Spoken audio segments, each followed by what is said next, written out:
Hello friends, hair wash तर झाला, पण खरी कसरत तर आता सुरू होते. केस धुतल्यानंतर आपण काही साध्या चुका करतो, ज्या आपल्याला टाळल्या पाहिजेत. स्टेप 1. सगळ्यात आधी ओले केस टॉवेलने घासून कोरडे करू नका. यामुळे केस जास्त तुटतात.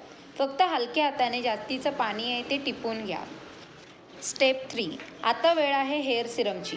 केसांच्या टोकांना थोडं हेअर सिरम लावा, ज्यामुळे केस गुंतणार नाहीत आणि त्यांना छान चमक येईल.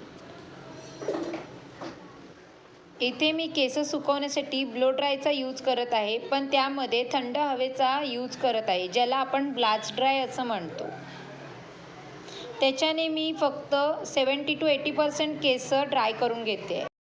स्टेप 4. केस विंचरताना पेडल ब्रशचा वापर करा. ओल्या केसांमध्ये बारीक फणीचा वापर करू नका. बस या 2-3 स्टेप्स फॉलो केल्या की तुमचे केस राहतील हेल्दी आणि बाउन्सी. तुम्हाला ही टिप्स कशी वाटली कमेंट सेक्शनमध्ये नक्की सांगा. व्हिडिओला लाईक करा. व्हिडिओ पाहिल्याबद्दल धन्यवाद. श्री स्वामी समर्थ.